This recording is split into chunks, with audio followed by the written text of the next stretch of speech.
Olá pessoal, boa tarde, tudo bem com vocês?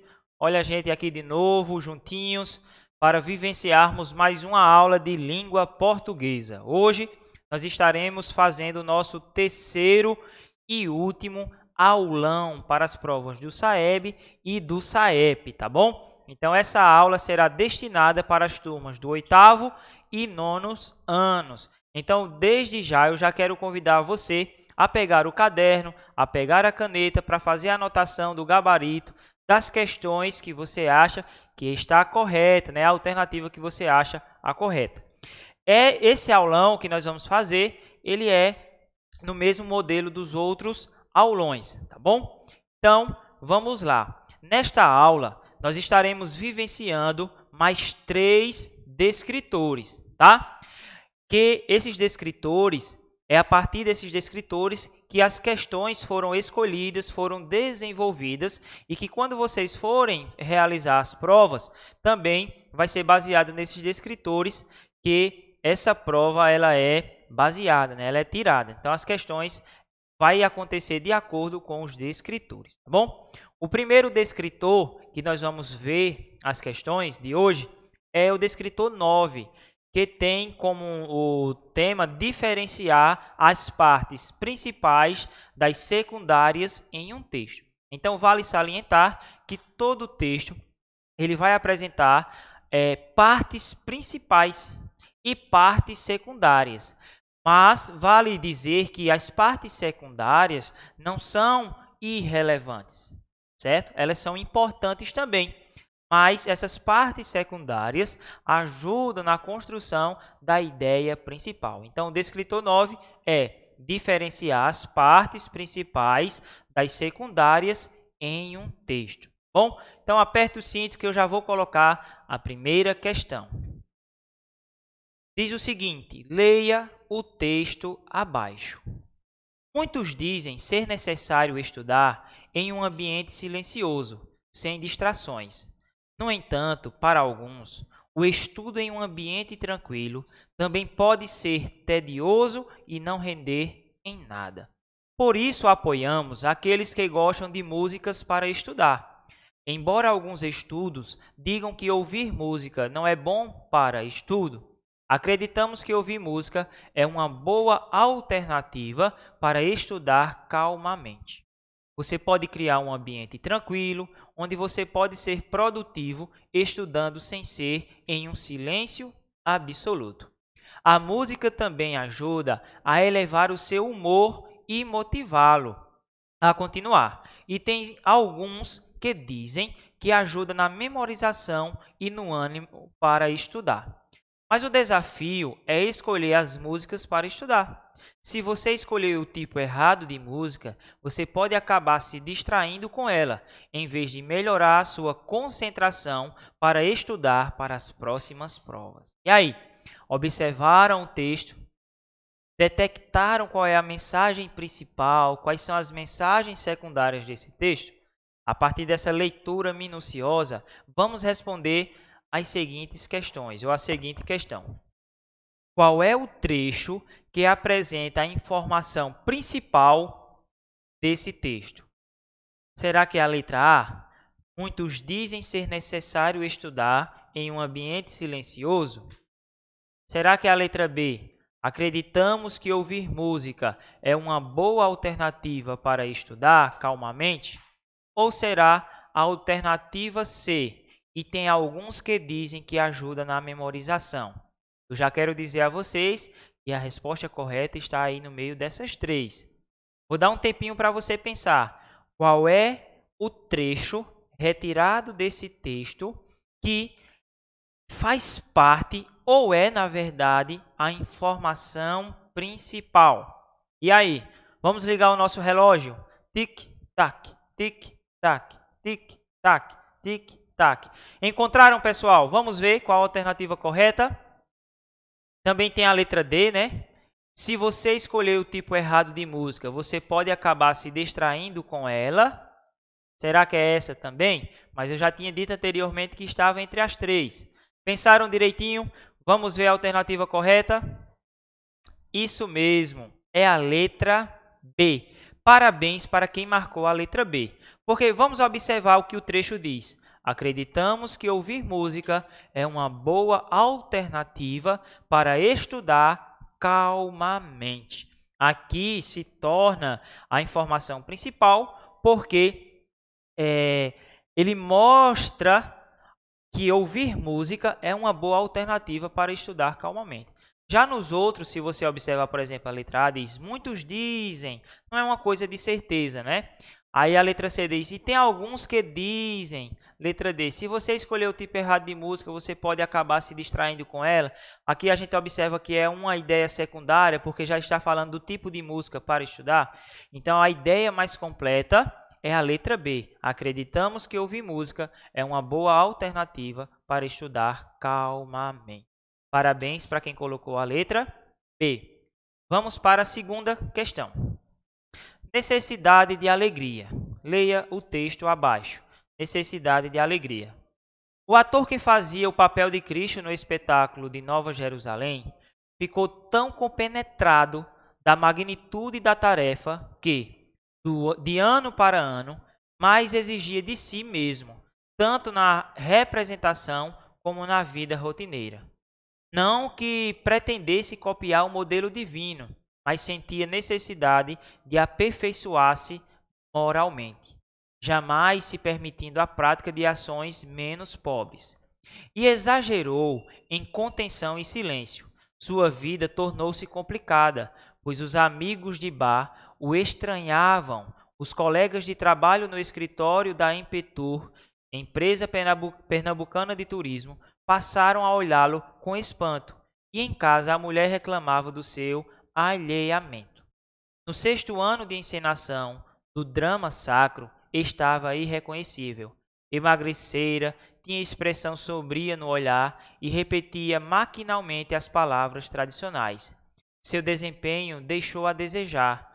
Foi advertido pela Impetur e pela crítica. Devia ser, durante o ano, um homem alegre, descontraído, para tornar-se perfeito intérprete da paixão na hora certa.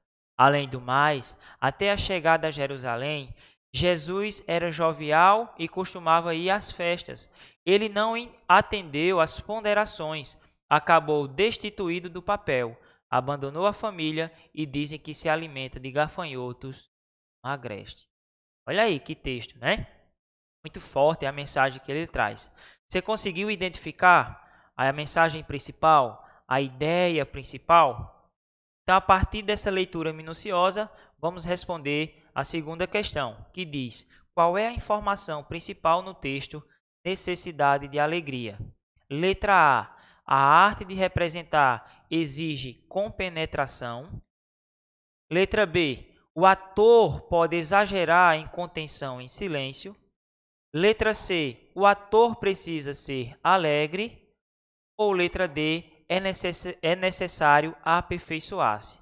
Diante da leitura que nós fizemos, qual dessas alternativas para vocês é a correta? Coloca aí no caderninho que nós vamos fazer a correção. Vou ligar aqui o meu relógio, viu? Tic-tac, tic-tac, tic-tac, tic-tac. E aí, galerinha? Colocaram? Identificaram qual dessas alternativas é a informação principal do texto? Vamos ver. Parabéns para quem colocou a letra C. O ator precisa ser alegre. Nós vamos observar na leitura do texto que, na medida que os anos foram passando, essa alegria foi sendo destituída do ator. Não só no papel que ele fazia, mas até na vida pessoal. Então, o texto fica claro que ele foi destituído porque precisava ser alegre, né? O ator precisa ser alegre. Tá bom? Parabéns para quem colocou a letra C.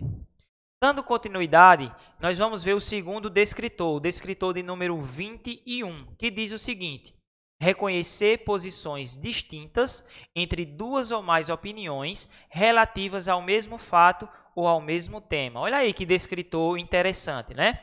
Por exemplo, nós somos rodeados ou estamos rodeados de temas polêmicos que geram várias discussões, opiniões diversas. Então, o descritor 21 vai trabalhar justamente nessa condição que vocês, alunos, têm de identificar nas ideias opostas, tá bom? Nas opiniões opostas sobre determinado tema. Então, vamos para a primeira questão. Como nós vamos ter aqui ideias opostas, nós vamos apresentar dois pequenos textos, que diz assim: leia os textos abaixo. Texto 1. Felicito o sueco Nuno Cotter pelo belo artigo Conversa de Português, Língua 40, fevereiro, em que mostra com bom humor e inteligência as diferenças idiomáticas entre Portugal e Brasil. Como engenheiro, trabalhei em Moçambique e sofri com a variação do vocabulário. Encofrado para Betão, por exemplo, é forma para concreto. Texto 2. Na crônica Conversa de Português, achei estranho ler palavras grafadas no português de Portugal, como reação, facto, saxônica e cômica. Não estou a par das mudanças que o novo acordo provocou em Portugal, mas reação e facto agora se escrevem reação e fato. Se eu estiver certa, a revista ignora as novas normas ao publicar essa grafia. No momento em que nós, reticências, reconhecemos a revista Língua para entender as novas regras ortográficas, deparar com essas palavras é desconcertante. Olha aí, dois textos que falam basicamente de um tema, né, que é a língua portuguesa, o vocabulário, o léxico. E aí agora nós vamos ter ideias opostas em relação à mudança do novo acordo ortográfico, às expressões idiomáticas que existem não só no Brasil, mas nos outros países que falam português. Então, a partir da leitura desses dois textos, responda a alternativa, né? Esses textos apresentam opiniões complementares, ou seja, um complementa o outro. Letra B, confusas. Você não conseguiu identificar, acha que misturaram muito aí os assuntos e não houve sentido completo. Letra C, são ideias opostas. O autor do primeiro texto, ele tem uma ideia diferente do texto 2 ou semelhantes. E agora, como o texto é pequeno, dá uma rápida leitura aí, bem rápido, vai, para que você possa responder. Esses textos apresentam opiniões. Vou ligar o meu relógio. Tic-tac, tic-tac, tic-tac, tic-tac. E aí, pessoal? Eu acredito que vocês deram pausa, né, na aula. E a partir dessa leitura minuciosa, a resposta correta é a letra C. São ideias opostas, né? Ficou bem claro que cada um desses autores veem a língua ou essa mudança na língua, dessas expressões idiomáticas de forma diferente. Parabéns para quem colocou a letra C. Vamos para a próxima questão. Diz assim: horas a mais, horas a menos. Está em tramitação no Senado o projeto de emenda constitucional que propõe a redução da jornada de trabalho das atuais 44 horas para 40 horas semanais. Texto 1. A Central Única de Trabalhadores e a Força Sindical estimam a geração de 3 milhões de postos de trabalho a partir da alteração da legislação. Para o professor de Sociologia da Unicamp, Ricardo Antunes, o projeto ampliaria as oportunidades de quem ainda não conseguiu emprego formal. Texto 2. O professor José Pastore disse ao portal G1 que a redução de jornada de trabalho pode acelerar a automatização das linhas de produção e provocar demissões. E aí, a partir da leitura dos dois textos, vamos responder essa pergunta seguinte. Em relação à redução da jornada de trabalho, os dois textos apresentam opiniões complementares, contrárias, favoráveis ou semelhantes. E aí, a pergunta é bem parecida com a anterior, né? Observando, lendo o texto 1 e o texto 2. Vocês acham que esses textos apresentam opiniões que se complementam, um ajuda o outro? São ideias contrárias, ideias opostas, não tem nada a ver um com o outro? São ideias favoráveis ao mesmo tema ou são ideias semelhantes? Vou ligar meu relógio. Tic-tac, tic-tac, tic-tac. A resposta correta é a letra B. São ideias contrárias, tá bom? Nós vamos observar aqui que, enquanto um defende que o projeto vai ampliar as oportunidades de quem ainda não conseguiu um emprego formal, o outro diz que isso vai provocar demissões. Então, a gente vai observar aí ó, que são duas ideias opostas. Um diz que vai dar mais oportunidades. O outro diz que vai provocar demissões. E aí, pessoal?